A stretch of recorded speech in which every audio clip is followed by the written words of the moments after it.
Assalamualaikum warahmatullahi wabarakatuh. Nama saya Suhendra dengan NIM B10312011133. Nah, di sini saya akan membahas tentang materi analisis laporan keuangan PT Berkah Beton Sadaya Tbk, yang mana tugas ini untuk mengisi ujian tengah semester mata kuliah Good Governance. Baiklah, yang pertama saya akan membahas tentang struktur kepemilikan PT Berkah Beton Sadaya Tbk. Yang pertama ada Haji Herdis Sudana, jabatannya sebagai Presiden Komisaris. Yang kedua Kemas Najibur Rahman Awali sebagai Komisaris Independen. Kemudian ada Binaidi sebagai Direktur. Kemudian ada Ian Sopian sebagai Direktur. Kemudian ada Kemas Najibur Rahman Awali yang merangkap jabatan sebagai Presiden Komite Audit. Kemudian ada Sela Nabila Rizky Rahmani sebagai Komite Audit.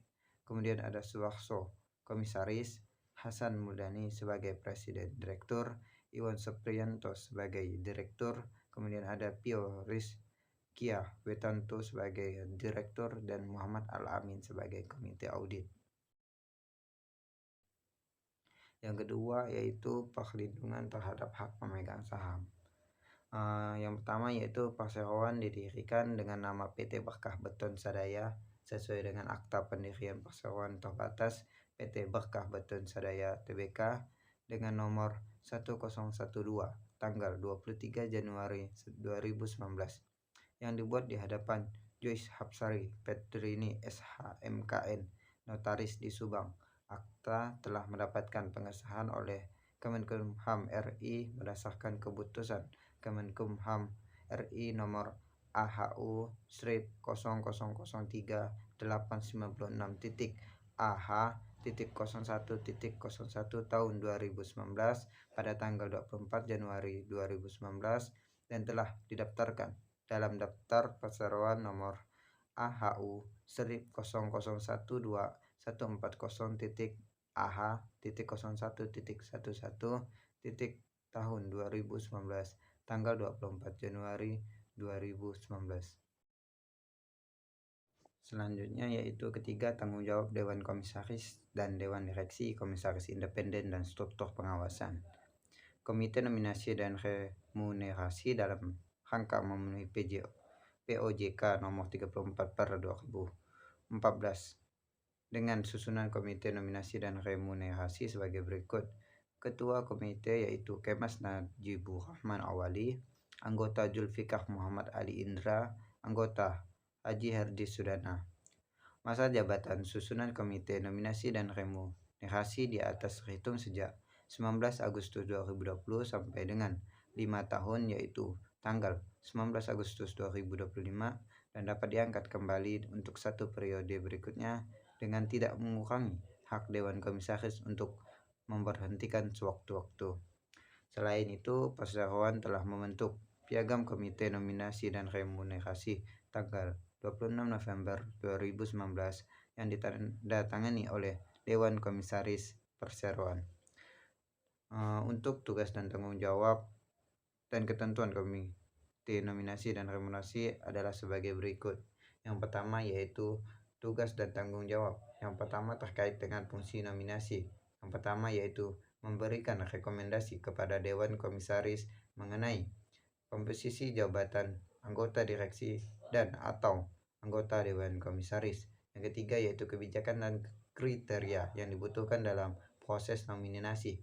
Yang keempat yaitu kebijakan evaluasi kinerja bagi anggota direksi dan atau anggota Dewan Komisaris.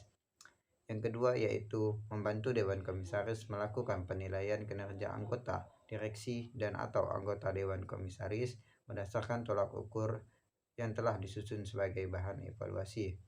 Yang ketiga yaitu memberikan rekomendasi kepada Dewan Komisaris mengenai program pengembangan kemampuan anggota direksi dan atau anggota Dewan Komisaris. Selanjutnya yaitu terkait dengan fungsi remunerasi. Yang pertama yaitu memberikan rekomendasi kepada Dewan Komisaris mengenai yang pertama struktur remunerasi, yang kedua kebijakan atas remunerasi, ketiga besaran atas remunerasi. Yang kedua yaitu membantu Dewan Komisaris melakukan penilaian kinerja dengan sesuai remunerasi yang diterima masing-masing anggota direksi dan atau anggota Dewan Komisaris. Yang ketiga yaitu tata cara dan kinerja prosedur kerja. Baiklah, selanjutnya saya akan membahas tentang laporan posisi keuangan PT Berkah Beton Sadaya pada tahun 2019 dan 2020. Yang pertama yaitu jumlah aset lancar pada tahun 2020 47 miliar 682 juta 156.898 rupiah.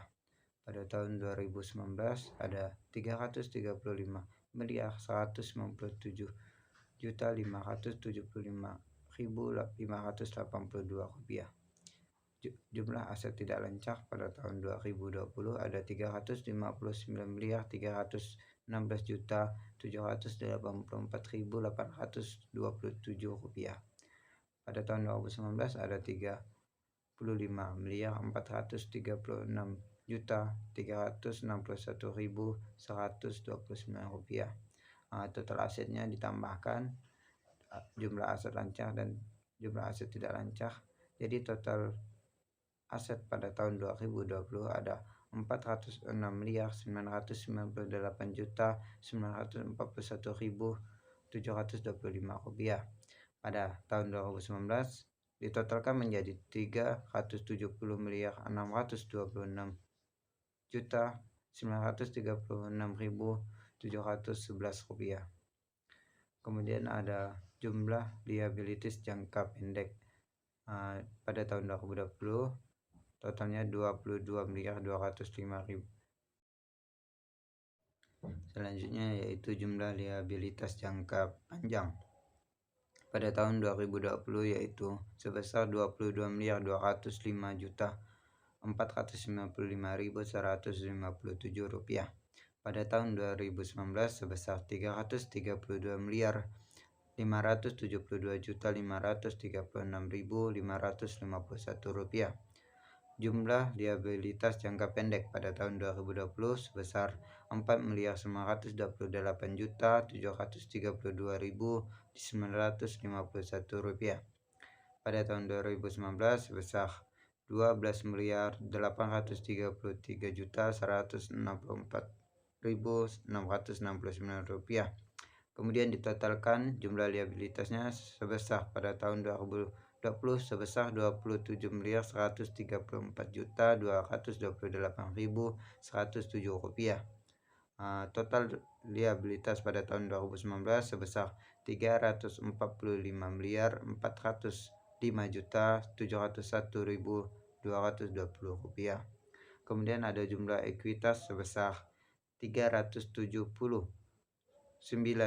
miliar 864 juta 713.617 rupiah pada tahun 2020. Untuk tahun 2019 sebesar 20 miliar 221 juta 235.451 rupiah.